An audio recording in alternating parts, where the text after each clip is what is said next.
আজ আমি শোনাব উপেন্দ্র কিশোর রায়চৌধুরীর লেখা একটি ছোট গল্প, নাম লাল সুতো আর নীল সুতো।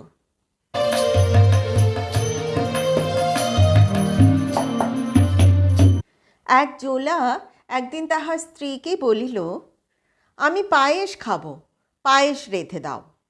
জোলা স্ত্রী বলিল, ঘরে কাঠ নেই, কাঠ এনে দাও, পায়েস রেঁধে দিচ্ছি। জোলা কাঠ আনিতে গেল। পথের ধারে একটা বড় আম গাছ ছিল। তাহার একটা শুকনো ডালের আগায় বসিয়া জোলা তাহারই গোড়ার দিকটা কাটিতেছে। তাহা দেখিয়া পথের একজন লোক ডাকিয়া বলিল, ওহে, ও ডাল কেটো না, কাটলে পড়ে যাবে। জোলা বিরক্ত হইয়া বলিল, তুমি গুনতে জানো নাকি? ও ডাল কাটলে পড়ে যাব, তা তুমি কি করে জানলে?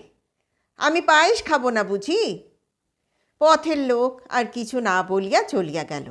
আর খানিকক্ষণ পরেই জোলাও ডাল শুদ্ধ পড়িয়া গেল। গাছ হইতে পড়িয়াই জোলা ভাবিল, তাই তো, আমি যে পড়ে যাব তাও জানলে কি করে? ও নিশ্চয় একটা কেউ হবে।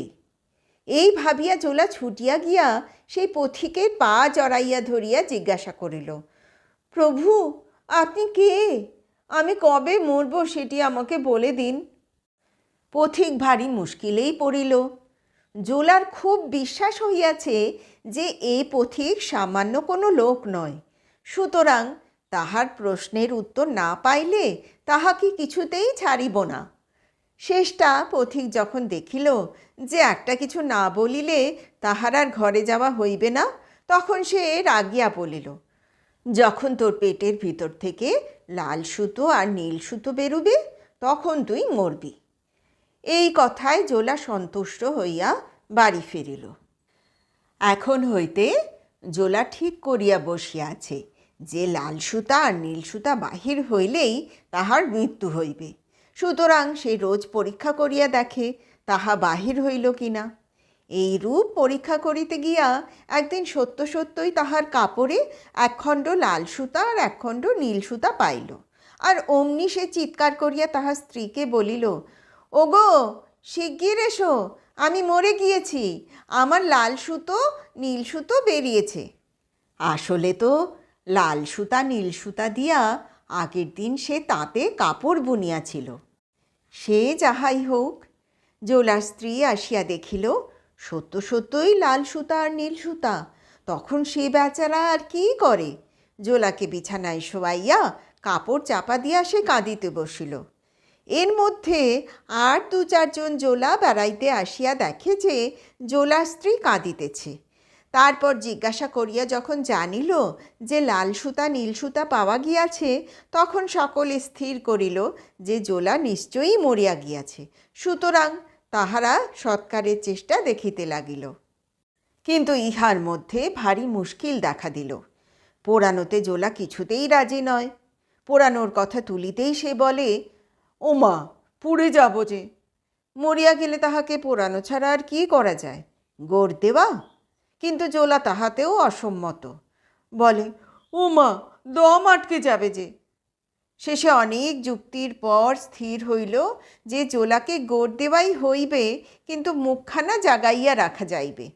জোলা তাহাতে রাজি হইল, কিন্তু সে বলিল যে খিদে পেলে 4টি ভাত দিও।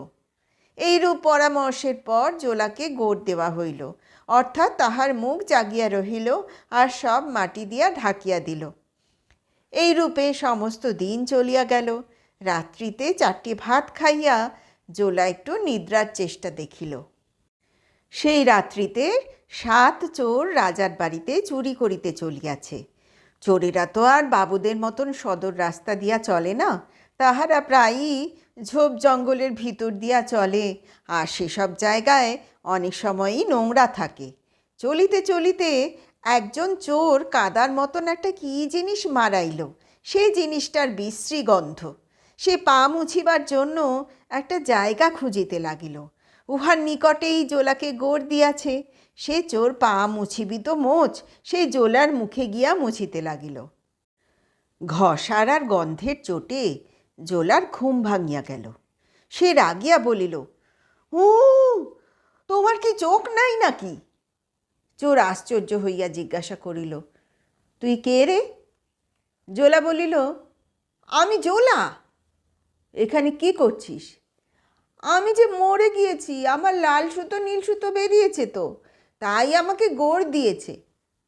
এই কথা শুনিয়া চোরেরা খুব হাসিতে লাগিল।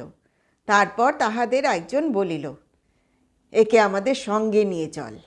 চোরেরা জোলাকে বুঝাইয়া দিল যে সে মরে নাই, আর তাহাদের সঙ্গে গেলে পেট ভরিয়া খাইতে পারিবে। জোলা জিজ্ঞাসা করিল, কি খাওয়াবে? পায়েস?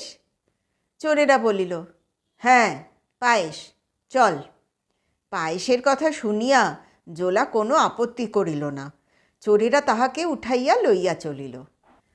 রাজার বাড়িতে গিয়া চোরেরা রাজার ঘরে প্রকাণ্ড শীত কাটিল।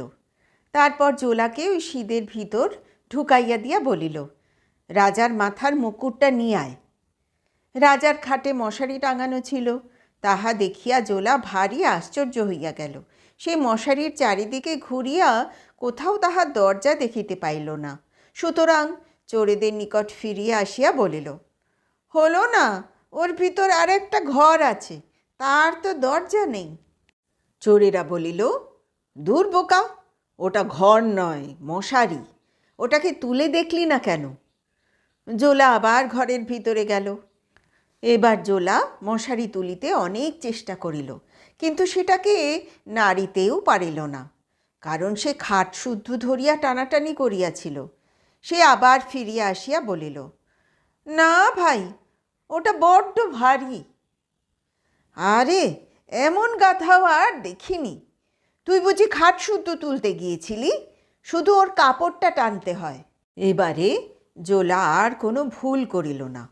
মশারির কাপড় ধরিয়া টানিতেই সেটা উঠিয়া আসিল। ভিতরে খুব উঁচু গদির উপরে রাজা শুইয়া আছেন। তাহার গায়ে ঝালর দেওয়া অতিশয় পুরু লেপ দেখিয়া জোলার মনে ভারী দুঃখ হইল। সে ভাবিল, বুঝি রাজাকে গোড় দিয়াছে। তারপর দেখিল মুখখানি জাগিতেছে। তখন সে ভাবিল যে ঠিক তো আমার মতনই করেছে। এরও লাল সুতো নীল সুতো বেরিয়েছিল নাকি? জোলা যত ভাবে ততই আশ্চর্য হয়, আর ততই তাহার জানিতে ইচ্ছা করে রাজা মহাশয়েরও লাল সুতা নীল সুতা বাহির হইয়াছিল কিনা। শেষটা এমন হইল যে এই খবরটা তাহার না জানিলেই নয়। সুতরাং সে রাজাকে ঠেলিয়া জাগাইল, আর তিনি চোখ মেলিবা মাত্রই জিজ্ঞাসা করিল, লাল সুতো নীল সুতো বেরিয়েছিল? ইহার পর একটা মস্ত গোলমাল হইল। রাজবাড়ির সকলে জাগিয়া গেল। 7 চোর ধরা পড়িল। তাহার সঙ্গে সঙ্গে জোলাও ধরা পড়িল। পরের দিন বিচার হইল। জোলা আগাগোড়া সকল কথা খুলিয়া বলিল। লাল সুতা নীল সুতার কথা, গোড় দিবার কথা, চোরের পা মুছিবার কথা, পায়েসের কথা, কিছুই বাকি রাখিল না। বিচারে 7 চোরের উচিত সাজা হইল, আর জোলাকে পেট ভরিয়া উত্তম উত্তম পায়েস খাওয়াইয়া বিদায় দেওয়া হইল।